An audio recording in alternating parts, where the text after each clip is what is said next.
सास, बहू और ताबीज। सुप्रिया का रोज किसी न किसी बात पर अपनी बहू तारा से झगड़ा होता ही रहता। दोनों स्वभाव से जिद्दी और अड़ियल थे। दोनों में से कोई भी एक दूसरे के आगे झुकना नहीं चाहता था। फिर एक दिन, तारा कहाँ मर गई थी तू अभी तक? सुबह से शाम हो गई, घर में इतना काम पड़ा है, ये सब छोड़कर कहाँ मौज मस्ती करने गई थी? आपके घर के सारे काम करने का मैंने ठेका नहीं ले रखा। आप भी तो अपने दोस्तों के साथ किटी पार्टी करने जाती हैं, तब तो मैं आपको नहीं टोकती। अरे मैं तेरी सास हूँ, तू मेरी सास नहीं है। सास है तो क्या मुझे चैन की सांस नहीं लेने देंगी आप? बहुत जबान चलने लगी है तेरी आजकल। आने दे मेरे बेटे को घर पर, फिर देख तेरी कैसे क्लास लगवाती हूँ। आपके पास और काम ही क्या है? बाहर पड़ोसियों से मेरी बुराई करना और घर में पति से। हाँ तो अब तेरा काम भी तो ऐसे ही होते हैं ना। तारीफ के लायक कोई भी काम किया है तूने आज तक? बस जुबान चलवा लो, कैंची से भी तेज चलती रहती है। सिर्फ जुबान ही नहीं, हाथ पैर भी चलते हैं, जिनकी वजह से आपको घर में इतनी सफाई देखने को मिलती है, वरना आपको तो अपनी किटी पार्टियों से फुर्सत नहीं मिलती। तो कहना क्या चाहती है? घर का क्या सारा काम तू खुद अकेले करती है? तो और क्या नौकरानी करती है? इसी तरह तारा और सुप्रिया में आए दिन लड़ाई होती।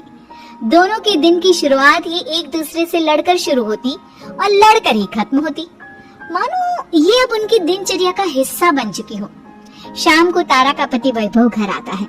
वैभव को देखते ही उसकी माँ सुप्रिया उसके पास आती है और कहती है, बेटा वैभव, अच्छा हुआ जो तू आज जल्दी घर आ गया। देख ना तेरी बीवी सुबह से मुझसे लड़ी जा रही है। माँ की बातें सुनकर वैभव तारा को जोर जोर से आवाजें देने लगता है। क्या हुआ जी, इतना चीख क्यों रहे हो? तारा, तुमने आज फिर माँ से लड़ाई की? अरे लड़ाई मैंने नहीं की, शुरुआत पहले इन्होंने की थी। समझा दीजिए अपनी माँ को।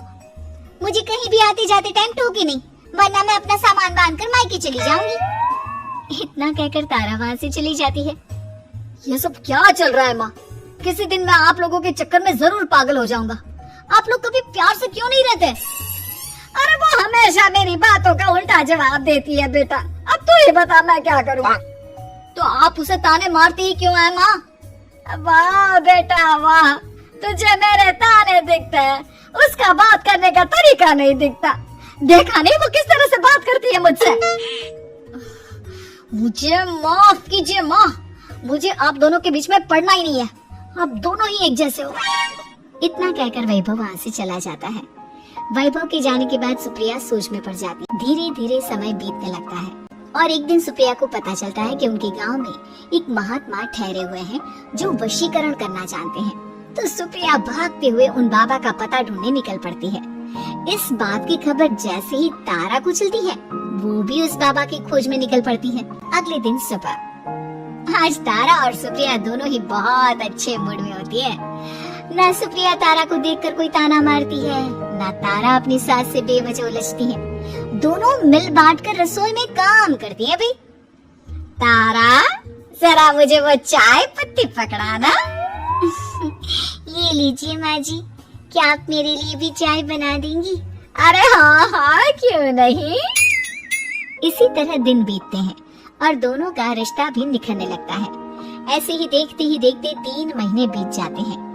आजकल ये मैं क्या देख रहा हूँ? अचानक आप दोनों के बीच इतना प्यार कैसे हो गया? एक दिन था जब कभी माँ आप तारा को ताने देते देते नहीं थकती थी, और तारा तुम पहले तो कितना उलझती थी माँ से, तो अब ये अचानक क्या हो गया आप दोनों को? अरे ये सब तो एक बाबा का कमाल है, जिसने मुझे ये ताबीज दिया था। सुप्रिया के हाथ में बंधा ताबीज देखकर तारा चौंक जाती है। ये ताबीज तो उस बाबा ने मुझे भी दिया था, आपको अपने वश में करने के लिए।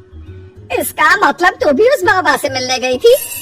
आपकी हरकतों की वजह से ही मुझे जाना पड़ा था। ये सब क्या चल रहा है? मुझे तो आप लोगों की कोई भी बात समझ में नहीं आ रही।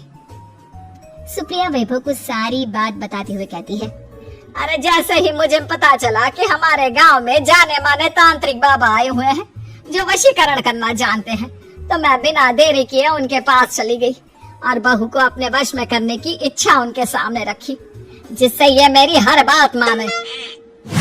बाबा, मैं अपनी बहू से बहुत दुखी हो चुकी हूँ। वो मेरी एक बात नहीं मानती।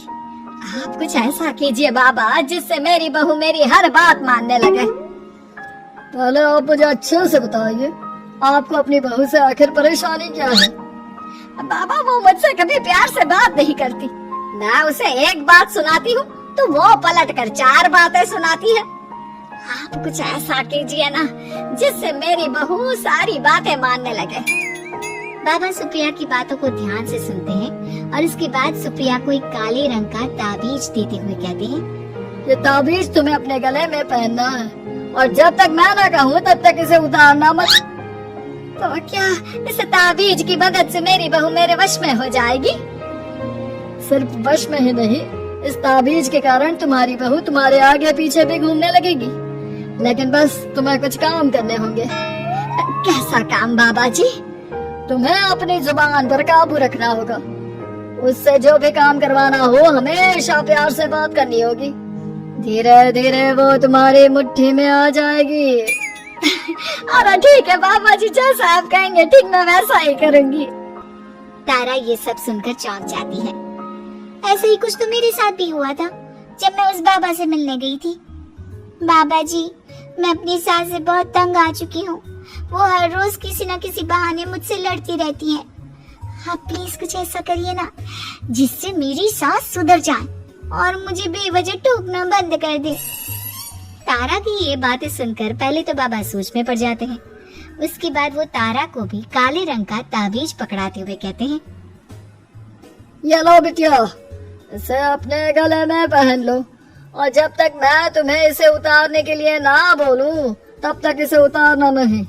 इस ताबीज को पहनने से तुम्हारी सास तुमसे प्यार करने लगेगी और दिन रात तुम्हारे आगे पीछे घूमेगी। ये सुनकर तारा बेहद खुश हो जाती है। बाबा, इस ताबीज का असर कब तक होगा? अगर तुमने मेरी सारी बातें मानी तो इस ताबीज का असर तुम्हें 2 दिन बाद ही दिखने लगेगा। उसके लिए सबसे पहले तुम्हें अपनी सास को इज्जत देनी होगी, उनके साथ प्यार से बर्ताव करना होगा और अगर कोई भी काम भी करवाना हो तो प्यार से ही बात करनी होगी। फिर देखना वो कैसे तुम्हारे इशारों पर नाचती है। ठीक है बाबा जी, जैसा आपने कहा है मैं ठीक वैसे ही करूंगी। इसका मतलब उस बाबा ने हम दोनों को एक जैसे ताबीज देकर पागल बना दिया। जरूर कोई ढोंगी बाबा होगा। इतने में ही बाबा भी उनके घर पहुंच जाते हैं और मुस्कुराते हुए उनकी ओर आते हैं और उनसे उनके हालचाल पूछते हुए कहते हैं, ताबीज का असर हुआ या नहीं? बाबा जी, आपने हमें एक ही जैसा ताबीज देकर पागल बनाया है। ऐसा कैसे? ताबीज ने अपना काम तो पूरा ही किया है। आप दोनों को देखकर लगता तो नहीं कि अब भी आप लोगों के बीच कोई खटपट है। खटपट तो नहीं है बाबा जी। अब तो मेरी बहू मेरी हर छोटी बड़ी जरूरतों का ख्याल रखती है, मेरी सेवा करती है। हाँ, वैसे अब तो मम्मी जी मुझे ताने भी नहीं देती और ना ही कहीं आने जाने में टोकती हैं। जानते हो ये सब कैसे संभव हुआ? कैसे बाबा जी? यह सब तुम दोनों के कारण ही संभव हुआ है। मैंने जो ताबीज दिया था वो सिर्फ एक धागा ही था। ये चमत्कार तो तुम दोनों ने अपनी जुबान पर संयम रखकर प्यार और संयम के साथ काम करके किया है। बिटिया, कुछ कमी तुम्हारे अंदर थी तो कुछ कमी तुम्हारे सास के अंदर थी। इसीलिए तुम दोनों को सुधारने और तुम्हारी गलती का एहसास कराने का यही एक रास्ता था। बाबा की ये सारी बातें सुनकर सुप्रिया और तारा एक दूसरे की ओर देखने लगते हैं। अब उन दोनों को अपनी गलती का एहसास होता है। शायद आप सही कह रहे हैं बाबा। मैंने कभी अपनी बहू को समझने की कोशिश ही नहीं की। मैंने भी तो कभी आपकी उम्र और ओहदे का लिहाज नहीं किया और जो जब मन में आया बोलती चली गई। हो सके तो मुझे माफ कर देना मम्मी जी। चलो फिर अगर सब ठीक ही हो गया है तो बाबा जी अब आप भी वापस अर्जुन बन जाइए। वैभव की बात पर बाबा अपनी नकली दाढ़ी हटाते हैं तो उसे देखकर सास बहू हैरान रह जाती हैं। अरे अर्जुन भैया, आप? हाँ भाभी, आप दोनों के रोज रोज वाले झगड़ों से परेशान होकर एक दिन मेरे इस दोस्त ने एक प्लान बनाया और मेरी मदद मांगी, तो मैं इनकार कैसे कर सकता था। और देखिए आज उसका नतीजा हम सबके सामने है।